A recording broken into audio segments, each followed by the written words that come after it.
సంవత్సరాల తరబడి ఎన్ని మందులు వాడినా మీ మోకాల నొప్పులు తగ్గట్లేదా? ప్రాణ పెయిన్ క్లినిక్ లో అత్యాధునిక చికిత్స. ఒక్కగానొక్క కొడుకుపై ఆ తల్లిదండ్రులకు ఎనలేని ప్రేమ. తమ బిడ్డ భవిష్యత్తు బాగుండాలని కోరుకున్నారు. చదువులో రాణించలేకపోయినా ఏమనలేదు. హైదరాబాద్ వెళ్లి బిజినెస్ చేస్తున్నా డబ్బులు కావాలంటే తెలిసిన వారి దగ్గర అప్పు చేసి పంపించారు.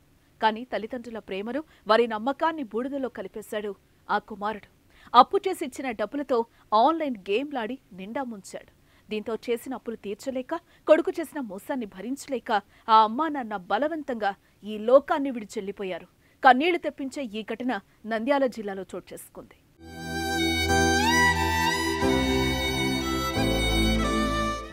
పిల్లల భవిష్యత్తుపై తల్లిదండ్రులు ఎన్నో కలలు కంటుంటారు. అందుకోసం అహర్నిశలు విశ్రాంతి లేకుండా శ్రమిస్తారు. వారు తిన్నా తినకపోయినా పిల్లలకు కడుపు నిండా తిండి పెట్టి కడుపు నింపుకుంటారు. ఇక ఇంటికి దూరంగా బతుకుతున్న పిల్లలపై తల్లిదండ్రుల ప్రేమ, బాధ్యత చెప్పనక్కర్లేదు.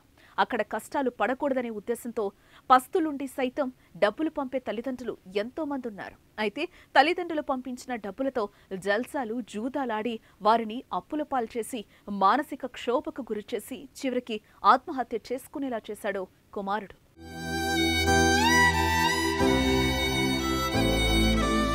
వెలగోడు మండలం అబ్దుల్లాపూర్ గ్రామానికి చెందిన మహేశ్వర్ రెడ్డి, ప్రశాంతి దంపతులకు ఒక కుమారుడు. ఆ కుమారుడు నిఖిలేశ్వర్ రెడ్డి హైదరాబాద్ లో ఉంటూ ఏదో బిజినెస్ చేస్తున్నానని తల్లిదండ్రులను నమ్మించి విపరీతంగా అప్పులు చేయించాడు. తల్లిదండ్రులకు తెలియకుండా కూడా భారీగా అప్పులు చేశాడు. మొత్తం 2,40,00,000 రూపాయల వరకు అప్పుల పాలయ్యారు. కానీ కొడుకు ప్రయోజకుడవుతాడనే నమ్మకంతో ఉన్నారు.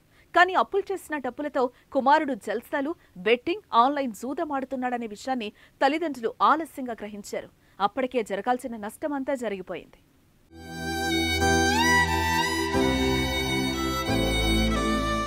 అప్పులిచ్చిన వారి నుంచి ఒత్తిడి మొదలైంది. దీంతో ఇల్లు, పొలాన్ని అమ్మేసి సగం అప్పులు తీర్చేశారు. మిగతా అప్పులు కూడా తీర్చాలని ఇంకో పొలాన్ని అమ్మకానికి పెట్టారు. అయితే అది తక్కువ ధరకు అడగడంతో తీవ్ర మనస్తాపానికి గురయ్యారు. ఇటువైపు అప్పు ఇచ్చిన వాళ్లు వేధించడంతో గత 6 నెలలుగా గ్రామాన్ని విడిచి వెలుగోడులోని అత్తమామల వద్దున్నారు. ఈ క్రమంలో మంగళవారం రాత్రి పొలంలో విషం తాగి బలవన్మరణానికి పాల్పడ్డారు. మహేష్ రెడ్డి వాళ్ళ భార్య ప్రశాంతి ఇద్దరు పాయిజన్ తీసుకుని సూసైడ్ చేసుకున్నారు పొలంలో. వాళ్ళకు ఒక నిఖిల్ రెడ్డి అని కుమారుడు ఉన్నాడు. అతను డిగ్రీ డిస్కంటిన్యూ చేసినాడు. అతను హైదరాబాద్లో ఉంటాడు. అతను వాళ్ళ పేరెంట్స్కి కొంచెం నమ్మించి చాలా డబ్బుల వరకు ఆయన ఏదేదో నేను సైబర్ క్రైమ్ అంతా చేస్తున్నానని చెప్పి వాళ్ళకంతా డైవర్ట్ చేస్తూ వాళ్ళకి బాగా నమ్మించి దాదాపు 2,40,00,000 వరకు అప్పు చేసుకున్నారు. ఈ అప్పులలో అంతా వాళ్ళ ఊరు వాళ్ళు, అబ్దుల్లాపురం విలేజ్ వాళ్ళు, వెలుగోడు వాళ్ళు, చుట్టుపక్కల గ్రామ పంచాయతీలు, బంధువులు, వాళ్ళ పేరెంట్స్ అంతా వాళ్ళు చాలామంది అప్పులు ఇచ్చినారు. అప్పులు ఎక్కువ ఉండడంతో ఆ అప్పు కట్టుకోలేక ఆ బాధతో భార్య భర్తలు ఇద్దరు మానసికంగా ఇది అయి సూసైడ్ చేసుకున్నారని చెప్తున్నారు. అయినా మేము మెరిట్ ఆఫ్ ది కేసు, ఆ సూసైడ్ నోటు, ఏమేమి జరిగినాయి అన్ని యాంగిల్స్లో పూర్తిగా క్షుణ్ణంగా విచారించి ఎవరిదైనా దాంట్లో ప్రమేయం ఉంటే వాళ్ళపైన చట్టరీత్యా చర్య తీసుకుంటాము.